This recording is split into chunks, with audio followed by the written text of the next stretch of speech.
It looked like a Browns insider is revealing why Andrew Berry is not speaking to the media. Guys, for this one here, we got to go all the way up to Cleveland. Today, the Cleveland Browns have an off day, man. And I'm here to tell you, Shedeur Sanders is back in Cleveland, Ohio. He posted on his Instagram late last night to let everybody know he's back in Cleveland. He appeared at the Colorado Buffaloes game last night. He pulled up on his pops.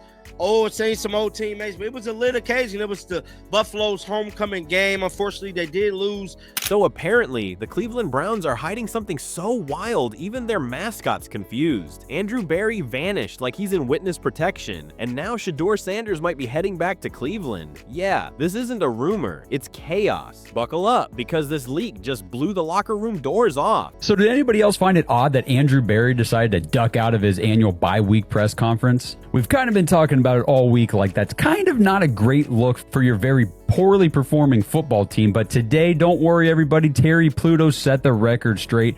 On Cleveland.com, he wrote, "I was told the Browns decided in the offseason to skip the mid-season press conference with the GM. So no worries, folks. This was the plan from the beginning. Andrew Berry was never going to have to come up in front of the media and face everybody to answer for the poor roster that he has assembled." So apparently Cleveland just can't go one full week without turning the NFL into a soap opera. The Browns finally get a bye week, supposed to be quiet, restful, drama-free, and somehow managed to turn it into a full-blown conspiracy thriller. Get back to business, and that is the Cleveland Browns. Yes. So we know one of the topics of the week was Andrew Berry speaking to the media. Now we know during bye weeks, we hear from GMs, we hear from coaches, and basically letting us know the game plan going into the second half of the season. Well, I'm here to tell you, we didn't get that game plan from general manager Andrew Berry. Now, a lot of people is pointing fingers at Andrew Berry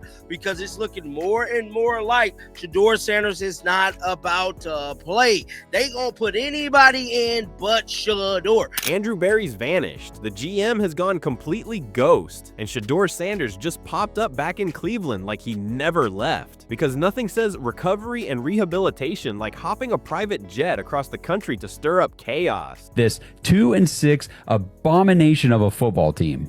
No, they just send Kevin Stefanski up there every week to answer questions that, quite frankly, he should not be asked. Those questions should be asked to the general manager. We deserve to hear from him partway through the season like we have every year before now from Andrew Berry. So what do you guys think? Is this a big deal? Not a big deal? Is this just an indictment on the Browns organization that there is no accountability within this organization, and this is just another example of it, in my opinion? Shedeur touched down in Cleveland and made sure everyone knew it. Instagram, Escalade dashboard, city lights in the background. It was the kind of announcement that screams, yeah, I'm back, and no one knows why. I'm here to tell you, man, we don't know what to believe coming out of this Cleveland Browns organization.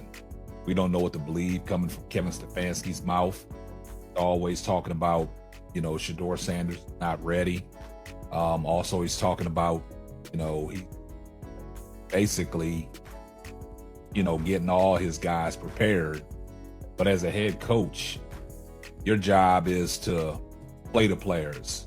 Now, with the general manager and the owner, they orchestrate and construct a roster. He had just been seen at Colorado's homecoming game, supposedly there for rehab, which is apparently code for sideline selfies and nostalgia tours. But now he's back in Cleveland, and the internet's already trying to figure out if this is about football, family, or just another mysterious Sanders side quest. Meanwhile, Andrew Berry, the man paid to talk when things look bad, has chosen the worst time imaginable to disappear. Yeah, listen, I think David is probably the guy that I look at and say is the most likely. If things keep, if the losses pile up here, we got what? The trade deadline's November 4th, I believe it is. It's that first Tuesday. So we're like 3 weeks out now from it. And if I'm thinking about guys who are like next in line to get traded, I think David is probably at the top of that list. And I think for me, it's all about the context of like what's going on around him. Yes, they drafted a tight end that could theoretically be his replacement already next year. They obviously like doing 2 tight end stuff with Stefanski, especially if he's going to be back next year.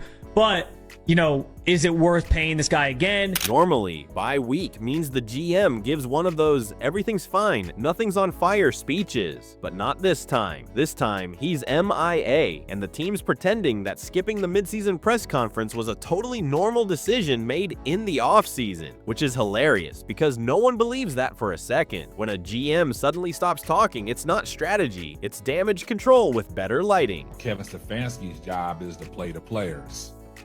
Now, it's a lot of lies coming out. It's a lot of smoke and mirrors when it comes to dealing with Shedeur Sanders. Basically, they saying that Shedeur's not ready. He don't know the playbook, whoop-de-woo, and all this. I find that hard to believe.